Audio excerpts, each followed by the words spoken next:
Now, when you do this question on the test, what you should definitely do is read the question, see what instructions they give you, then go to the line reference and read that. Just read it quickly. You don't need to understand everything perfectly. You don't need to spend time summarizing or writing down a summary. Just get a vague sense of what it's about. Then go to the choices and let the choices do the work. So you may understand it perfectly well, but let's just go to the choices and let those do the work, okay? Let's say we've got a vague understanding, we look at choice A. The paragraph is meant to demonstrate a change in a researcher's skepticism about a theory. Well, was the researcher's skepticism? Well, it says at the beginning he did not believe that it would influence the mouse's behavior.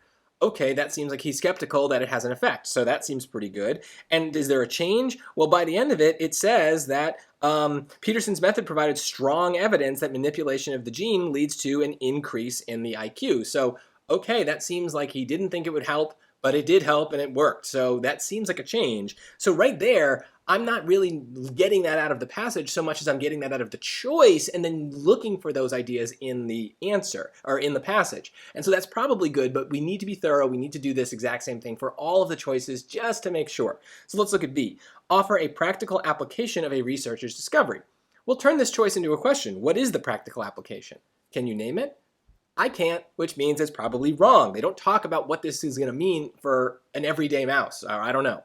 So that gets rid of that choice. Choice C, highlight the amount of time necessary to establish a scientific hypothesis.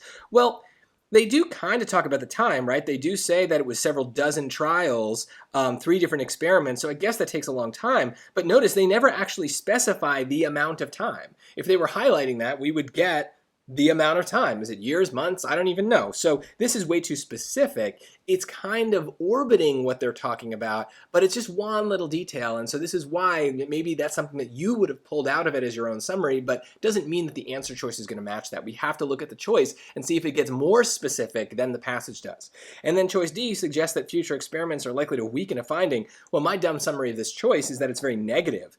But I don't see anything negative about this passage. They do say something about other systems might weigh the variables differently, but it's not implying that Peterson is wrong. It's just saying this is what Peterson found. Maybe someone else might find something different, but that's way, way weaker than what this choice is saying. So yes, we can kind of look at choice A and find those ideas in the passage and check them off and say, yes, this is what they're talking about. But we can also do the opposite thing with the other choices and find words in those choices that don't have a corresponding idea in the passage. And the combination of those 2 ideas is how we make sure on reading we don't fall into the traps that they're trying to set for us.